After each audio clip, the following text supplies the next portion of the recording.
Hello there. I promised myself I would be consistent this year.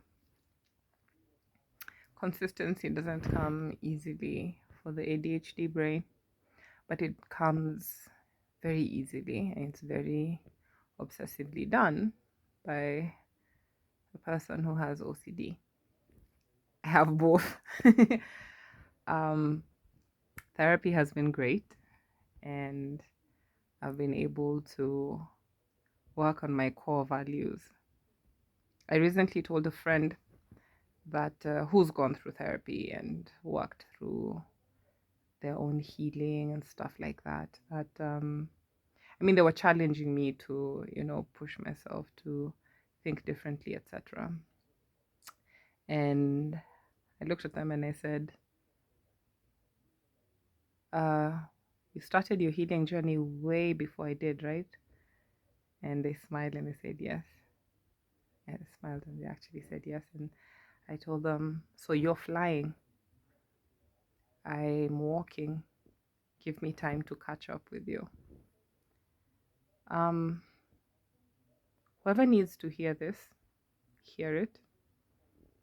We live in a world where we compare ourselves to people, their progress, their bodies,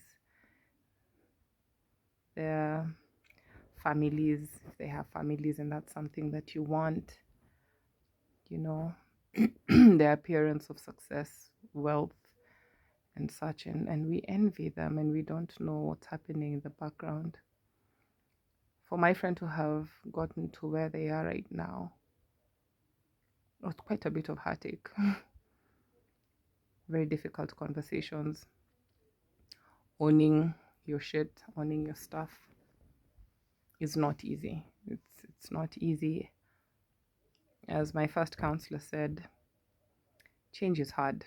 Staying the same is hard. So choose your heart, And I know I've said that repeatedly, but it needs to be said because one of the things I'm learning during this time that I have been quiet, resting in Munich with girlfriends, just chilling, not having as strict a schedule as I did during the semester. One of the things that I keep learning is lessons will be repeated until they're learned. So I'm very, I think of myself as a fairly good communicator. This is what I mean. I live by the mantra, clarity is kindness. So I like to be kind. I like to clarify issues. I like to explain things. And I have been told sometimes that I really get into the explanation, and it's because I have worked with people who have been labeled as slow, people who struggle with learning in your standard classroom. And the work I do is coaching. I'm supposed to hold space for people. I'm supposed to help them figure out stuff. Not really telling them what to do. There's a part where you do teach them. You tell them what to do or what needs to be done. You deliver difficult truths. You call them out on their BS. But the majority of the time you're listening. You're empathizing because you've not walked in their shoes. Even when people go through similar things, the way I grieve the loss of a loved one is different from the way someone else will grieve. Because our backgrounds are different. Life has wounded us differently. Life has gifted us differently. We don't have the same level of grit. Kindness is free, guys. Sprinkle that stuff everywhere. I'm in a very reflective space, and I've just decided to take the time to slow down. I'm accustomed to being a human doing, not so much a human being. I've struggled with sitting still. And I remember when my mom pointed it out, she's like, Sharon, you don't know how to sit still. Like, you just can't sit still. And I thought to myself, wow, this is problematic. And presentations of ADHD, and especially in, your African context where good girls, good women work hard and volunteer and do and give.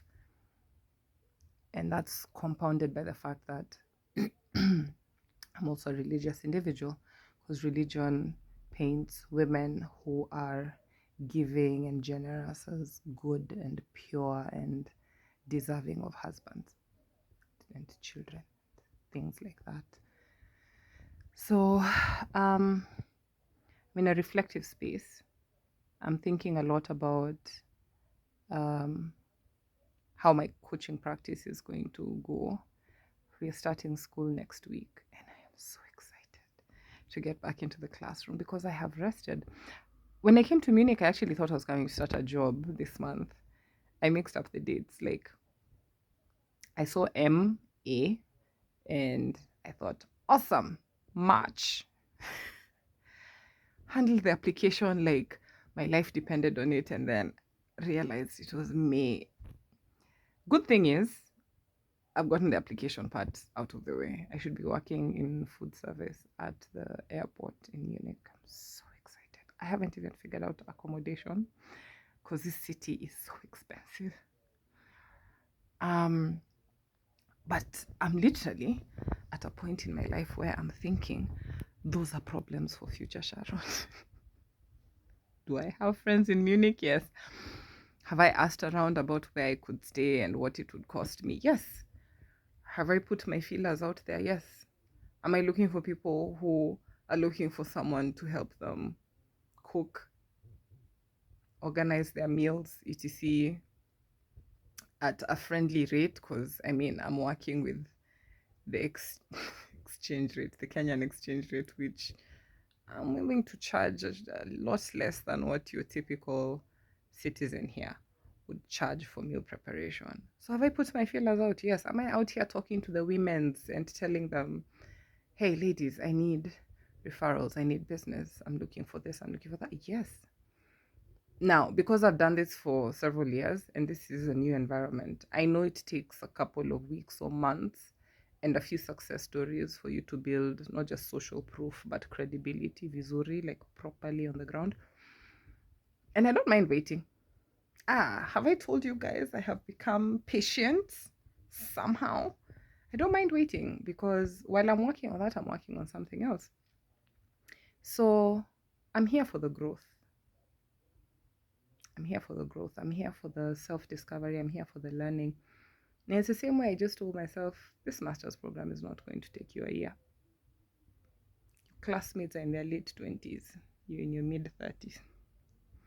Vitu kwa ground ni different. Yeah, things on the ground are very different for me. So it's my concentration span is not the same. My priorities are not the same. I'm self-employed. Not necessarily looking to get back into employment, although I am open to it. I have a few projects I'd like to get off the ground, which require money. So I am willing to work.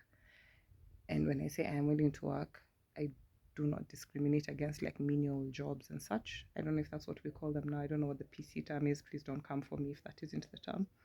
And I'm willing to grow. For me, it's if while I am at the post office packing things and speaking my terrible German, I'm meeting people and interacting with them and my German is improving, that's growth. If I'm serving food at the lounge at the airport somewhere in one of these big cities, even though I'm doing it in English, I'm meeting people and interacting with them, that's growth. Because see, I'm not going to meet these people in my house or at my girlfriend's house. I'm going to meet them while I'm outside. And when I say these people, I mean the people I'd like to meet, my potential clients, potential investors, people who would give me fresh ideas on what to do with my life. Do you know like how people randomly stop you and give you free life advice? I'm here for it. Please be in my business. If you see me on the street and you recognize me and you're like, I think this chick could use some positive feedback on something, positive criticism, and you just feel like giving me wisdom or sharing your life story, I am here for it. I love it when people randomly stop me to just tell me their life stories, talk to me about their pets or their kids or what they love to do. And I love to engage them, especially older folks. I'm like, they've been there before. I want to see. and see what I could learn from them. This is free wisdom. In this day and age where there are webinars, yes, that are free, but online courses cost money. But yeah. So I'm out here living it up. By living it up, I mean sleeping in and cooking when I feel like and eating when I feel like and forgetting to eat sometimes and taking too long to go to the bathroom because I want to finish this thing I'm working on right now, even if that thing is a book. Oh, and getting consumed by my current read. Guys, I'm finally reading again. I'm so happy. I'm so happy that my brain is able to hold information again and like retain it. The exam results are out and I passed. Barely passed the one exam I thought I would get an A in, but it is not KCSE. It's not O levels. I'm fine. I have been asked to contest it by a few friends, but I'm like, ugh. So I contest to get a better grade than what? Because it affects my average, right? Yes. I can't resit it. And it's fine. And you know the funny thing is, this thing is not bothering me. You guys have grown.